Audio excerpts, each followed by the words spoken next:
Bismillahirrahmanirrahim. Assalamualaikum warahmatullahi wabarakatuh.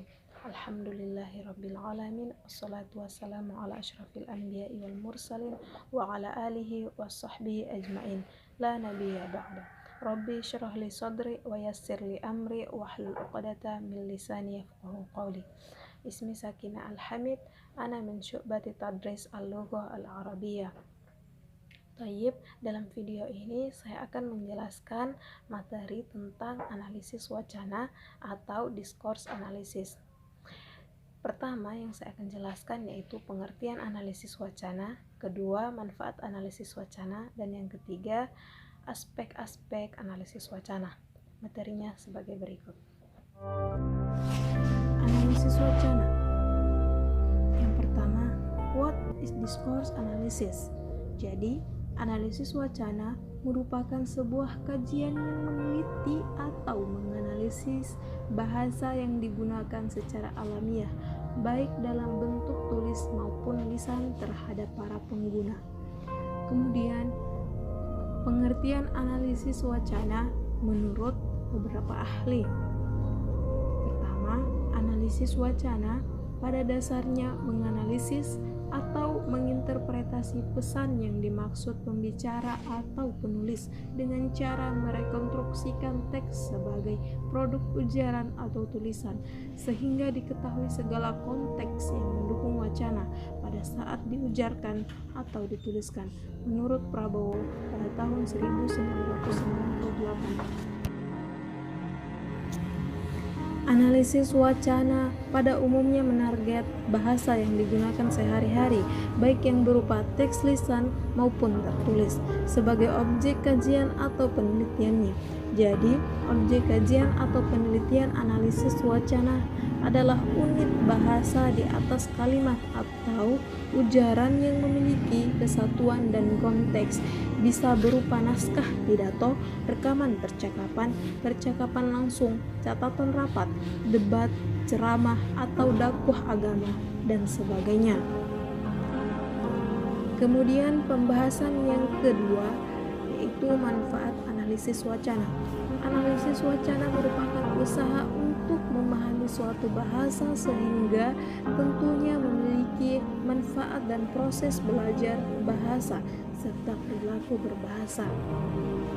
Manfaat yang pertama, mengkaji wacana secara sungguh-sungguh akan meningkatkan perolehan kompetensi komunikasi. Yang kedua, analisis wacana memungkinkan kita melihat bagaimana pesan diorganisasikan, digunakan, serta dipahami.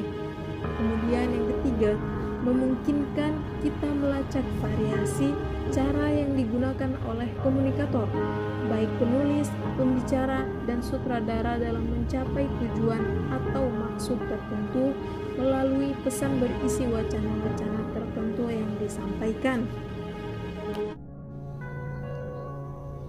Pembahasan yang ketiga yaitu aspek-aspek analisis wacana.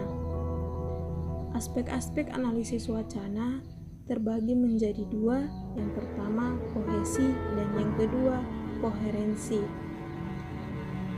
Yang pertama kohesi dapat diartikan sebagai kesatuan kata dan kalimat yang membentuk suatu keterkaitan dan membuat suatu hubungan yang berstruktur. Untuk kohesi itu sendiri terbagi menjadi dua, yang pertama kohesi gramatikal dan kohesi leksikal.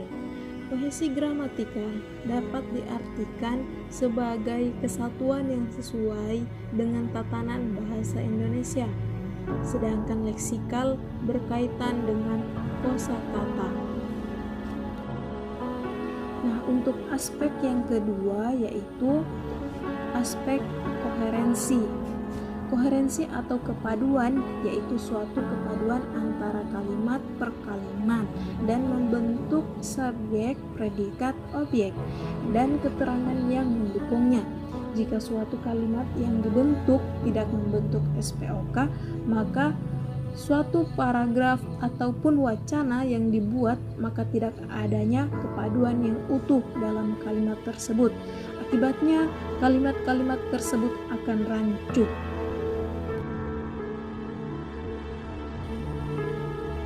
Muhammad Ramlan merinci hubungan antar bagian wacana yang bersifat koheren, yakni yang pertama ada yang namanya hubungan penjumlahan, kemudian hubungan perturutan, hubungan perlawanan, hubungan lebih, hubungan sebab akibat, hubungan waktu, hubungan syarat, hubungan cara, hubungan kegunaan, kemudian yang terakhir hubungan penjelasan. Nah, untuk contoh analisis wacana seperti ini.